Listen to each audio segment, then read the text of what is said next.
got your to-go box there, and you're all set. You don't get seconds. It's just what you have left in the first plate. I'm sneaky.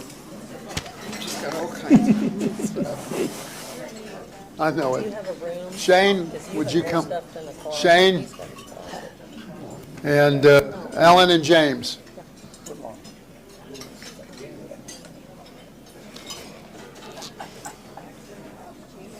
There comes James, and we got Alan coming too. Anyway, while we're getting the next group, I want to, this meal doesn't happen by itself.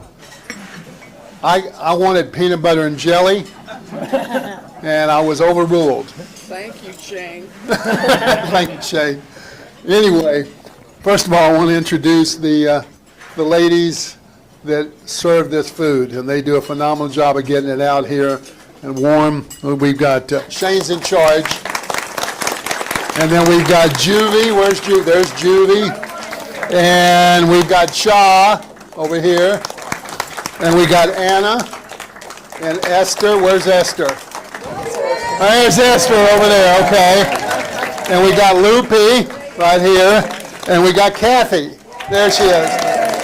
So those are the ladies and gentlemen that make sure we get warm food and quick service. And then they're prepared. I don't know what happened to Alan. We got James here. He's part of the cook team. And then we got Alan coming out in a minute. But I tell you, Where's DC? And DC's back there cooking food. He said he wants to eat. I don't know anything about it. He's not in the kitchen. He's not coming? He's not in the kitchen. He's in the kitchen. Okay, doesn't matter. He is. But anyway, thank you guys, all of you. We really appreciate it. Let's give him a hand.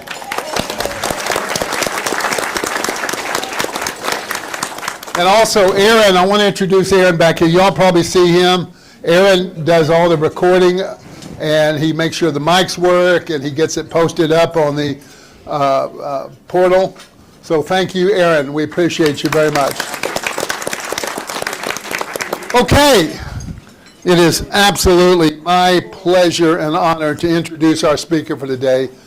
And his name is Peter Barron Jr. I don't want to forget the junior. Peter is a lieutenant on the San Antonio Fire Department paramedics unit.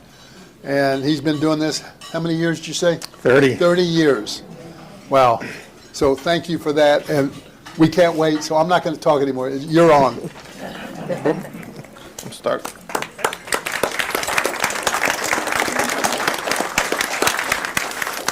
Well, I'm glad y'all have me. Can you hear me? Am I making enough noise? All right. I'm going to move around quite a bit. I like to touch things. I think we learn by touching. And as such, you're welcome to come up here and touch everything because that's how we learn. We're going to talk a little bit about the American Revolution. We're going to talk about patriotism. We're going to talk about why we live in the greatest country there is. And a lot of that is due to the sacrifices many of you made and the sacrifices your fathers and your mothers made and their fathers and their mothers. And we owe a duty to them. We owe a duty to our history that founded this country and gave us the freedoms that we have. And with that, I would encourage all of you to do your family history, to learn where your people came from. We all have stories. We all have stories that Grandma told us when she was old and frail and we had busier things to do that we didn't write down that we wish now we had.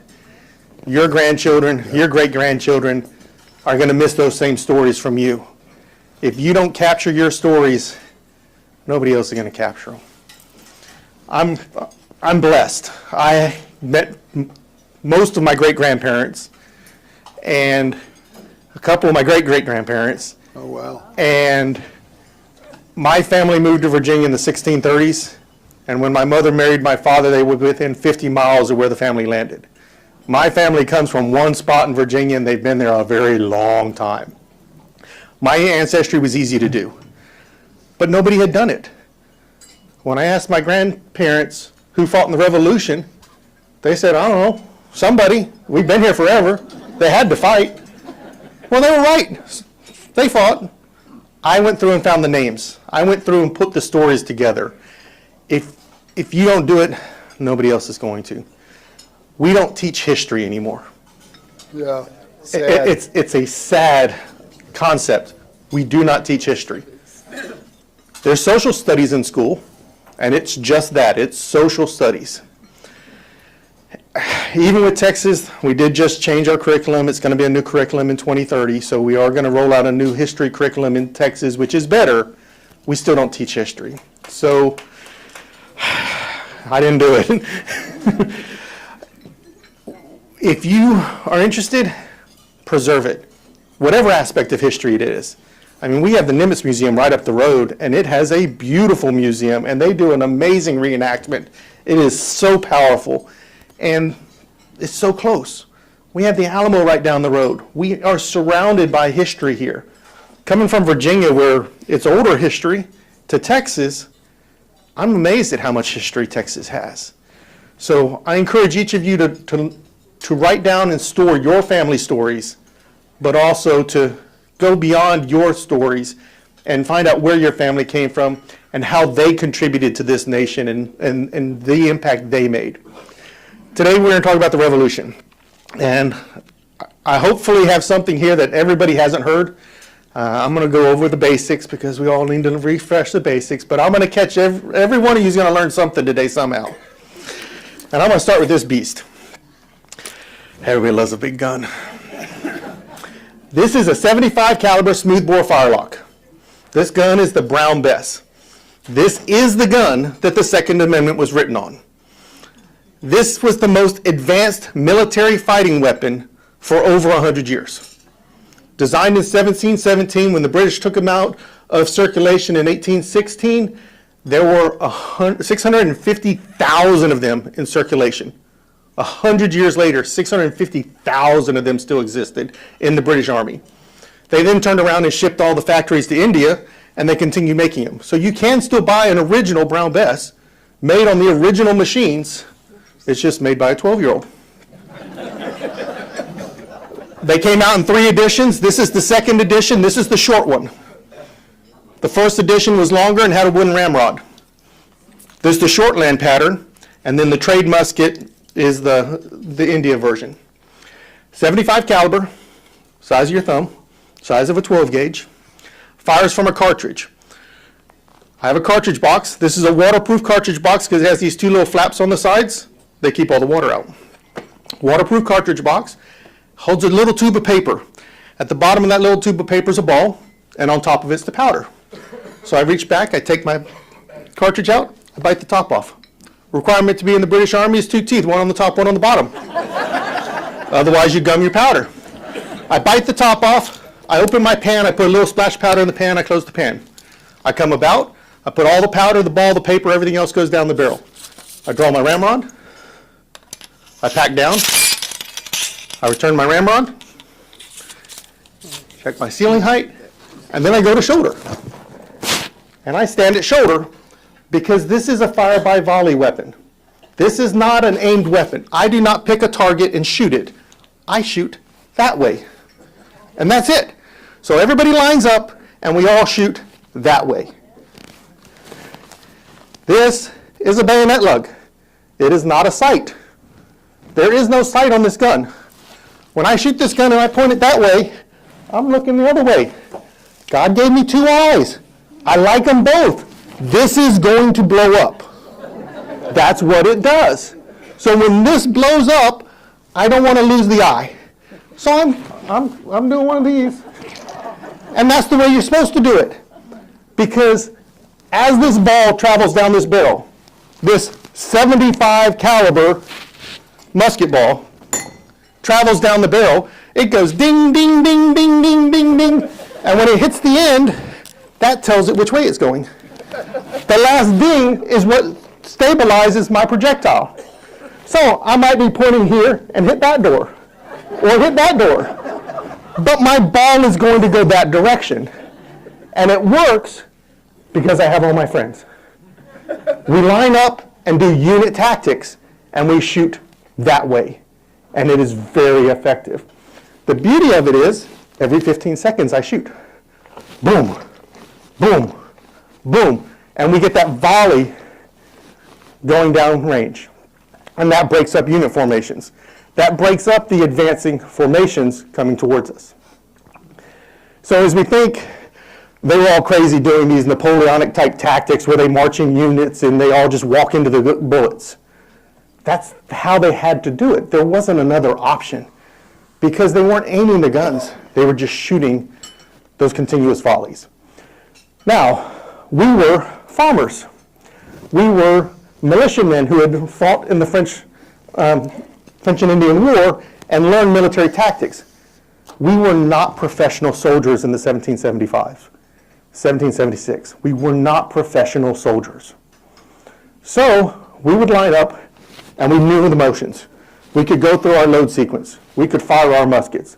We could stand our ground and we could shoot our once, shoot our twice. But who were we fighting? We were fighting the most advanced military in the world. The most advanced military in the world, disciplined and ready to fight. And they had a little piece of metal on the end of their barrel. So, as we stood and fired, they marched. And they just walked. And they just came at us. And they didn't have to shoot. They didn't have to fire. They just had to walk towards us. That's them attacking you. Yep, we're getting close. You're under the lid. Yeah. They had bayonets.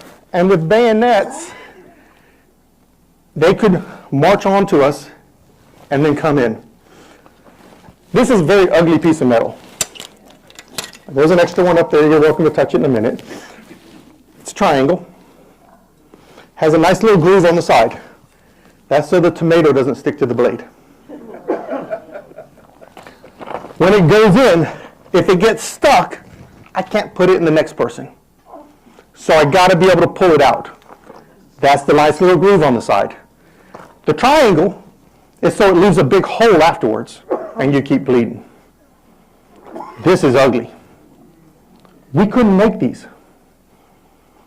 We've all seen blacksmiths work and hammering and making things. This takes an enormous amount of metallurgy. It has to fit on the gun snugly enough that it won't fall off, that it won't rattle, that it won't come off in the person I put it in. It also has to fit the barrel, and all of these barrels were handmade, so they're all a little different. This was very difficult to make. We didn't have them. We lost every major battle for the first 2 years because of this little piece of metal. We would walk out on the battlefield, brave, farmers, militiamen, patriots, and we'd fire that first shot, and we'd fire that second shot, and we'd look up, and there'd be a redcoat coming towards you. And I talked to my buddy, and I said, hey, I left the campfire on. And he said, Sarge's going to be mad. Well, we better do something about it. Well, you can't go alone. We got a buddy system. So to save the army, we would go back and check the campfire. Save the army. We lost all. Got that thing on there tight now. We lost all the early battles. So I showed you how tight I could get it. We'll leave that on there for a little bit. We got tools. All right. So, what did we do? We obviously didn't lose, so we had to do something. And we just worked around it. So, most advanced military weapon in the world cannot withstand a bayonet charge. So, we all know a blacksmith. Every blacksmith can make a knife. Sorry, hon, don't mean to attack you. Knives are easy. I've made knives. If you haven't taken a blacksmithing class, you'll need to host a blacksmithing class. Metal's fun. Okay. This is called a plug bayonet. A plug bayonet has been around for couple hundred years at this point. It allowed us to withstand a bayonet charge. But it just took the most advanced military weapon in the world and converted it to a 13th century pike. But it gave us the ability to stand the ground. It gave the guys on that infantry line the ability to watch the redcoats coming in with their bayonets and know they had some way to defend themselves besides that. That's not a good way. So it gave us an option. And with that option, we were able to win a few battles and progress during the war. The big one being Trenton, which started it, and then Saratoga, which brought the French into the war. When we brought the French into the war, now we got French guns. This is a beautiful English gun. It has all brass on it. The French guns are 69 caliber. They're Charlevilles, and they all have iron bands on them. So the British do have better guns, prettier guns. But the French guns came with bayonets. All right. We'll try to hold these to where you can see them. If you look at my two barrels, one is smooth and tiny. One is fat with a very small bore. This is a musket, smooth bore, 12 gauge. This is a rifle. When we talk about the range of my musket, we're talking the ball's going to go 100 yards. It might go 200 yards. I really effectively can't do much over 60. When we're starting getting over 60 yards, I'm not sure if that's going in the ground or going in the sky. This is a rifle. Rifles have rifling. They have the twist of the barrel. As such, they have a much heavier barrel. This, even though it's smaller, weighs more than that. This takes 90 seconds to load. So when I load my rifle, I set it on the ground. My musket never touches the ground. I can load my musket in line with a man standing a foot and a half in front of me and fire it completely from this position here. My musket goes to the ground. My rifle goes to the ground. I then have a horn and I measure out the powder and I put the powder down the barrel. I then take a patch, greased with whatever I had for supper last night, and I pack the ball down. If anybody here has ever shot black powder, they have a little starter stick that you put on and you whack it to start the ball. They didn't have those back then. So I have a wooden ramrod. I have to take my wooden ramrod and I have to push that ball down. The ball has to be tight enough to catch the rifling, because if it doesn't catch the rifling, it doesn't spin. If it doesn't spin, just like a football, it doesn't go out straight. We get a duck, it doesn't hit. So I got to ram this down from a standing position. I then withdraw my ramrod, put it back, prime it, close it, cock it, and shoot it. This gun will hit a point target at 200 yards. In the Revolution, I can hit a point target at 200 yards with a .40 caliber rifle. Half the caliber of the musket, but stabilized and rifled. We had these. We had rifle companies. We had Rogers Rangers during the French and Indian War 20, 30 years before. We had a lot of rifle companies during the early part of the Revolution. General Morgan is one of the more famous rifle commanders. Well, rifles have to be the future. We know rifles are the future. It's all we have now. When was the last time you saw a musket? I mean, other than a 12 gauge, we don't see muskets. Were rifles effective during our American Revolution? Did we use them effectively?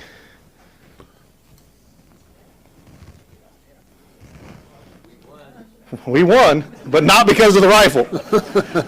Rifles were the future, but how did we fight our wars? We lined up in lines and we shot. We fired shots every 15 to 20 seconds in volleys to maintain the line. You won a battle by holding the ground.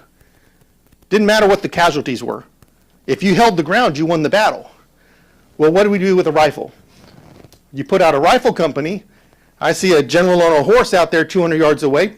You hear a crack, and he falls off the horse. Woohoo! I see a cannon, artilleryman. You hear a crack, he falls down. Is that winning? Well, the British would then turn around and use light infantry. Light infantry is kind of a cool concept. A lot of light infantry didn't even carry guns. The job of light infantry was to hear a crack and start running, because it's going to be 90 seconds before that thing shoots again. I can run quite a ways in 90 seconds. That rifle has a very small bore. It also does not have an overbarrel where you can mount a bayonet. So without a bayonet, there's no defensive capability for that rifle. And this has plenty of offensive capability. Light infantry units either carried sawn-off short rifles or they carried axes. And their job was to go find the riflemen and stop them from shooting officers. Sometimes they were infantry that ran, sometimes they were cavalry. But either way, in the heart of the battle, you hear boom, boom, boom, boom, as the infantry units shoot. As soon as the first rifle shoots, everybody on the battle knows it. It's the difference between a shotgun and a rifle. You hear that crack, and you know something's different. And the British responded aggressively because they didn't like their officers being shot. So we had rifles during the war. They were an older technology, and unfortunately, they were ahead of their time. Now, anybody who tells you anything using the words always or never is wrong. Always and never. So, as I say rifles were not important, we then have to talk about Kings Mountain. Kings Mountain was a rifle-on-rifle battle that the colonials won. So there was a single rifle-on-rifle battle other than Indian skirmishes and things like that, but one major battle was significantly influenced by rifles. Outside of that, mostly the rifles played a back position to everything else. However, they were a significant part of our history, so there's one up here that you can come up and touch. I have multiple ways of holding water because water is important to soldiers, as I knocked over a canteen. My uniform is as I would have been, probably not quite this portly, but it was a long campaign. The soldier would have dressed in this. They would have carried a knapsack that would have gone across my back. My knapsack would have a change of shirt, a change of socks. If I was lucky, it would have a blanket in it, and I would carry that as well. These would be dropped often because you wouldn't carry them into battle. But you would have a knapsack. You would have your haversack, which is your pocket. That carries everything else in it. You would have some source of water, hopefully. We all grew up watching Davy Crockett, and they had the big wooden canteen. Everybody remember the big wooden canteen? They were really bad. The good thing about them is we could make them locally. We could make them domestically. Who's ever had a wooden container that dried out? No, I'm good. As soon as a wooden canteen dries out, it cracks. So the only way you can use a wooden canteen is if you keep water in it. Well, what good's a canteen if you can't drink out of it? So I like leather bottles. Most of the bottles I carry are leather bottles. In addition to leather bottles, the military would have had, they would have had a flask-style bottle. They would have been tin. There also could have been copper, and they also could have been glass. There were glass bottles that had wool coverings over them too. Is that where you keep your whiskey? Oh, okay, I'm sorry. Sorry. So you would have had a water container, you would have had your haversack, you would have had your cartridge box. Everybody would have carried a cartridge box, and then if you were lucky enough to have a bayonet, you would have your bayonet. Bayonet always goes on the bottom because you need to be able to draw it, and you don't want it getting in the way. I also have some swords over here that we can play with, and The riflemen did not have a cartridge box because they didn't load from a cartridge. So they would have a possibilities bag and powder horns. So I have a possibilities bag and a powder horn set up here as well. Hats. Who knows what the hat from the Revolution is called? Tricorn. There's another term that we use. Anybody know the other term? So a tricorn is a triangular shaped hat. It's no different than a cowboy hat. It's only folded 3 times instead of 2 times. When you look at all of these old hats, they're all the same hat blank. It's just how many folds they have on them as to what they turned in looking at. So if we only fold it twice, we make a cowboy hat out of it. Fold it 3 times to make a tricorn. You don't fold it at all, you get a slouch hat, which is what they had in the Civil War. So a standard military cocked hat would be a large hat like this. A tricorn is usually a smaller version of this. The white piping means infantry. Yellow piping would mean artillery. Gold would mean officer. The term cocked hat has to do with wearing it cocked. Why do we think we wear it cocked? So when you hear the term cocked hat, all it means is you have to turn it sideways so the musket doesn't hit it. So in uniform dress as a soldier, if you carried a musket, you would wear your hat cocked. If you did not carry a musket, then you would just wear it straight. Simple things, the beauty of it. All right, I'm going to talk about flags a little bit. So I'm going to throw this one at you because y'all are going to get it wrong. I have bigger flags, but they're heavy, so I brought little flags. Who knows what this one is? Uh-huh. So it looks a lot like this one. This one is the Union Jack. The Union Jack is Great Britain. Ireland did not join the British Isles as part of the King of England's realm until 1816. So prior to 1816, we had this flag. This flag is called the King's Colors. It's the flag of the King of England. It is not the flag of Britain. It is not the flag of England. It is the flag of the King, and it represents whatever flies it belongs to the King. So that's the King's Colors. So that's the flag that flies over Colonial Williamsburg and is what we would generally consider our earliest flag of our colonies. This flag is very important, and I love this flag. This flag came from China. You can tell because if I turn it around, I didn't get rid of it just because it brings me so much humor that it's...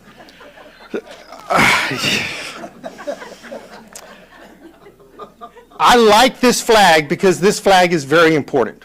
This flag is called the Continental Colors. This flag says we are 13 independent colonies. We are 13 entities that believe in our king, and we want more.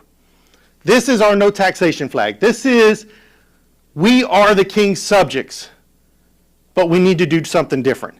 Had the King of England looked upon the events of Lexington and Concord and said, hey, they may have an idea here, we would be Canada right now. Because that's what Canada was. It was a province of England.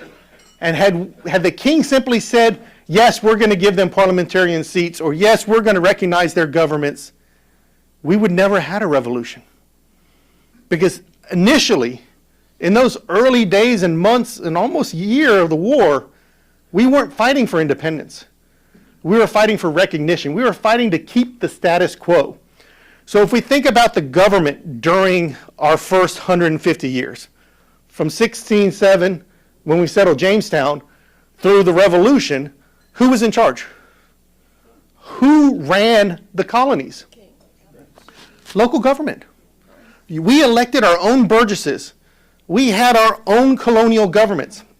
There were royal governors, but guess who controlled the money? The taxes went to the legislatures. The legislatures divvied out the money. So as the royal governor, you were in charge, but you couldn't do anything unless the legislature agreed to it. So for 150 years, we ran our own country under our king and under our royal governors. This flag says that so powerfully. This is the flag that flew over Washington's headquarters in December of '75. It's called the Continental Colors or the Grand Union. And it really does show that we were not fighting a revolution. We were actually fighting a civil war at that point. I would argue the revolution didn't come until 1780s when we did a constitution. That was revolutionary. Prior to that, we were simply fighting to maintain the government that we were already had. Now, I have a variety of flags that we can talk about. I'm going to probably annoy some people. Everybody knows what this one is, right? It's got a name. It's a lady's name. This is the Betsy Ross flag. This flag cannot be proven to exist until 1780. This flag is the flag of the United States ship Ranger that can be proven to 79. When we talk about our historical flags and we talk about our flag code, we got to think of what we're flags for. I'm sorry, hon, I'm standing right behind you. Flags were used to designate ships. They were used to say whether you were a pirate or you're not a pirate. They were not generally used on land. They were not generally used on forts. U.S. infantry units were not issued flags until the 1850s. So we see flags and we think of guidons and we think of Civil War charging into battle under colors. That was not a common concept in the 18th century. Flags were primarily used on naval vessels. So we declared independence in July 4th of 76. We didn't get flag code until June 14th of 77. We went almost an entire year without a national flag. And during that time, we flew a variety of different flags. And a few of these might actually be some of the ones we flew. There's one of them. We flew this one. Nope, we didn't fly that one. Lied to you.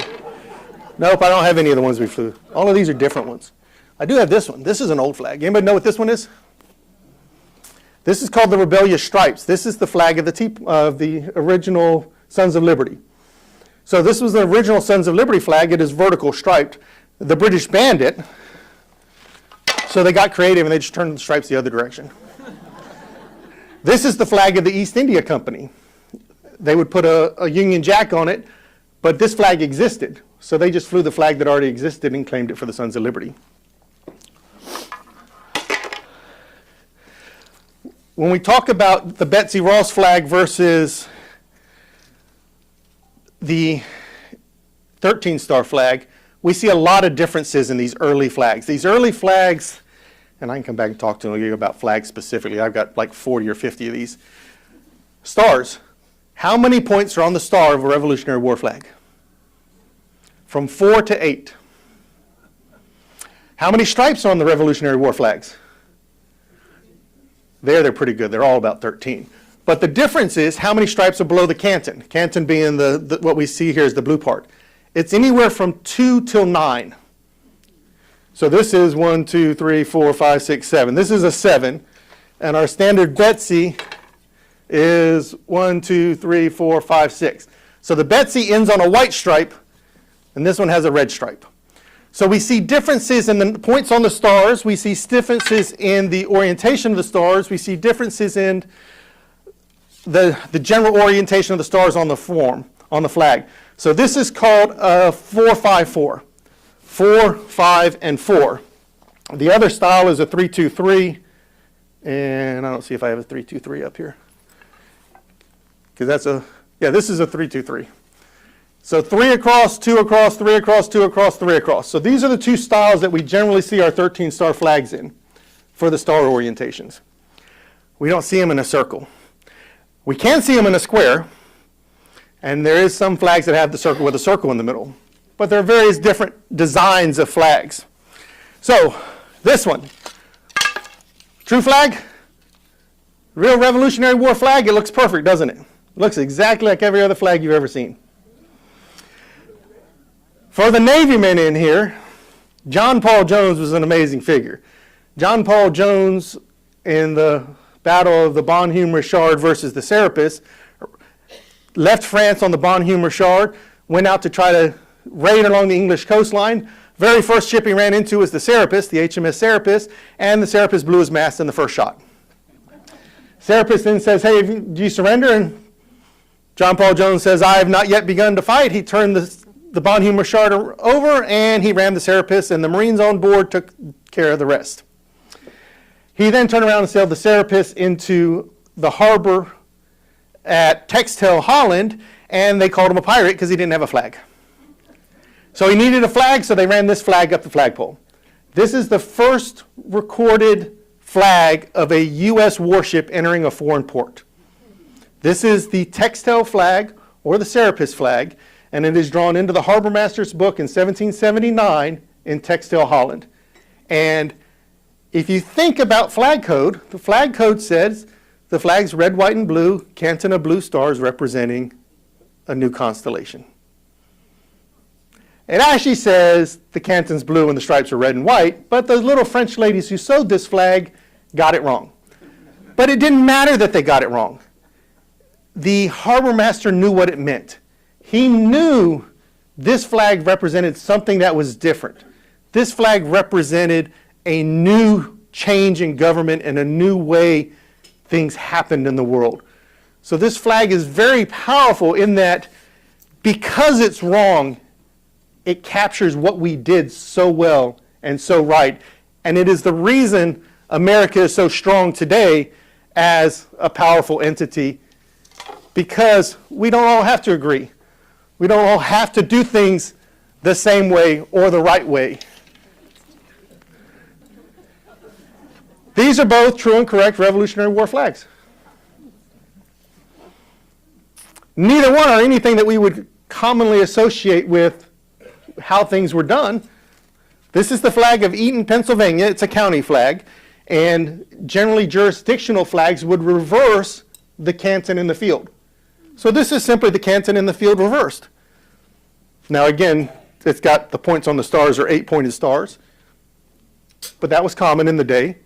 Other than that, it's a direct reflection. But it is a true and correct Revolutionary War flag. This is the Simcoe flag. Anybody watch Turn? Simcoe? So this is the Simcoe flag from the Battle of Yorktown. They alternated the blue stripes instead of the white stripes, and they used this off-colored blue on the field. And we have 6-pointed stars. So we have a very cookie-cutter view of our history of how the revolution worked and how we did things. And Washington rushed across to Delaware, and we had citizen soldiers and Minutemen, and everything was hunky-dory. But in reality, the history is so much more cool. I'm not a fan of Ben Franklin. He was a little bit out there. Ben Franklin has some of the best quotes and the best stories from our American Revolution. He went to Congress and said, "We need bows and arrows." He stood up before Congress and he argued that we outfit the entire Continental Army with bows and arrows. His logic was, we can make them domestically. They're cheap. You can shoot 3 arrows for every musket ball, and anybody hit with an arrow is out of the battle. Yeah, Congress laughed at him. We didn't get bows and arrows.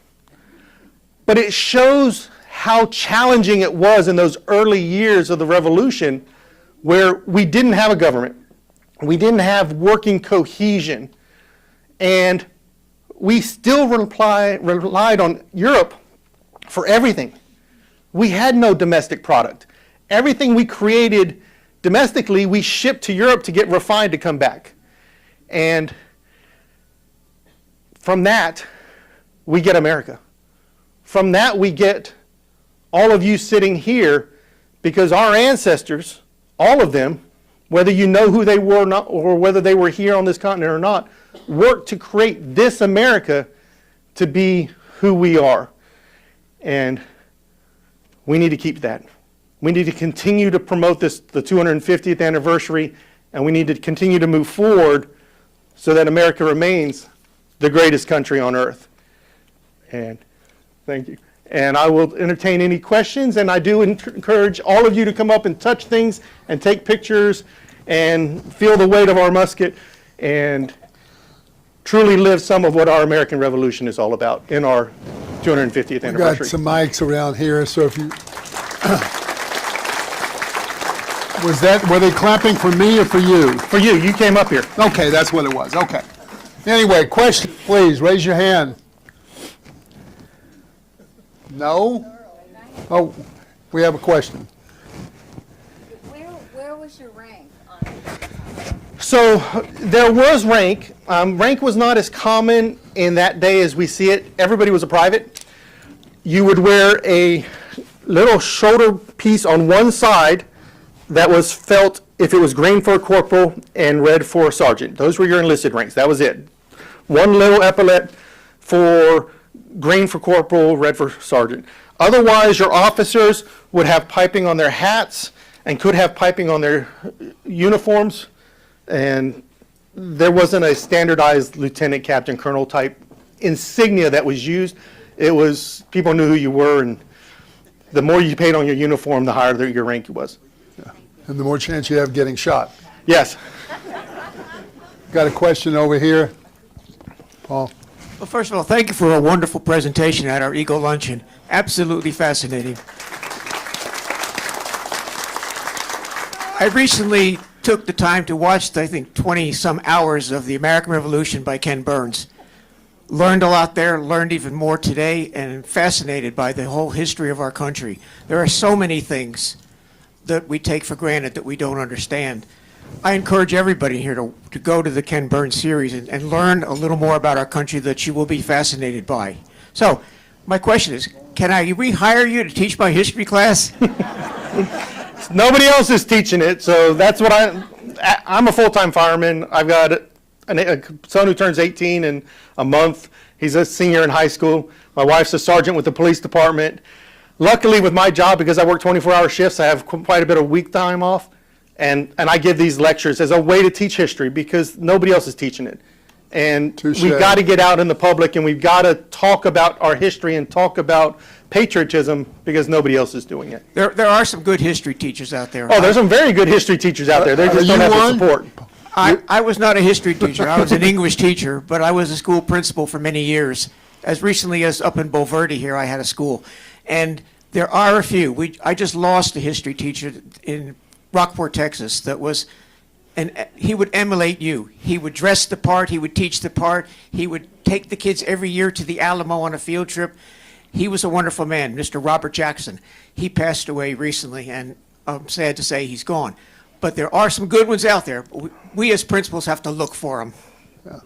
Question, another question over here. Got one over here, Lee.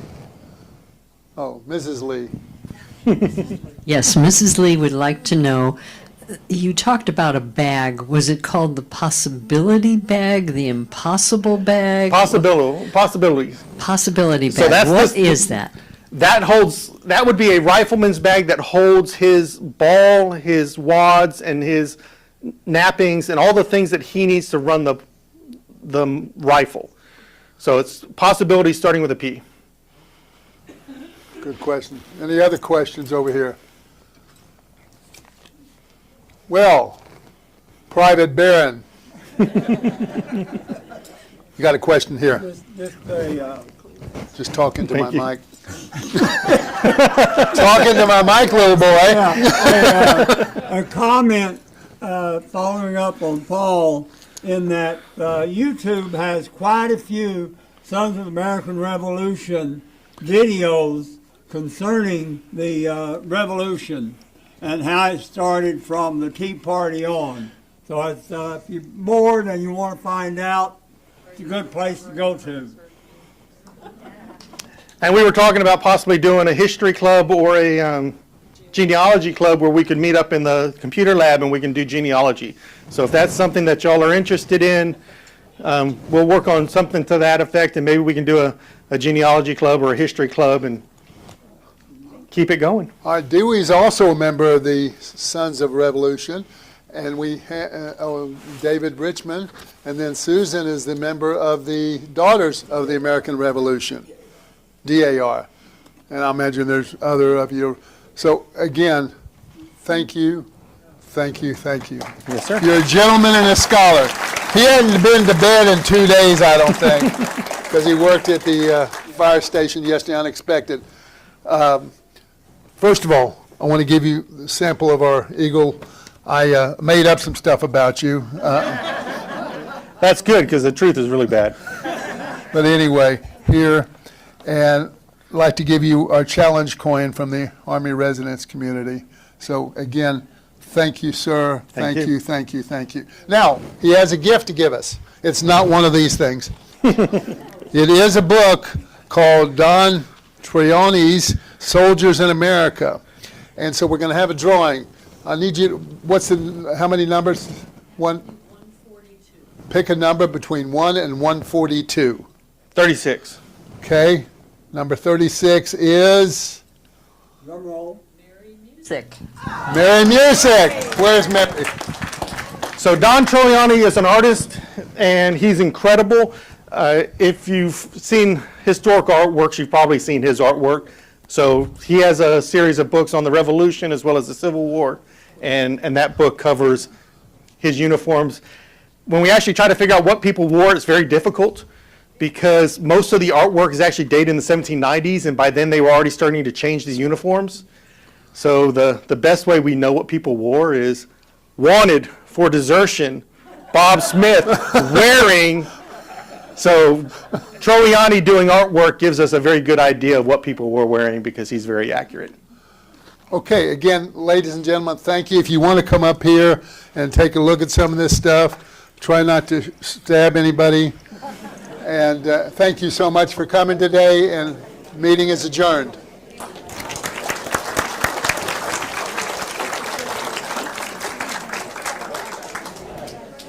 I have a few flyers for the history, the Genealogical Society. I am the president of the San Antonio Genealogical Society as well. We have a library over at 410 in Card over here, I'll Blanco. get it for you. So I have some flyers for that as well if you're interested in doing more research.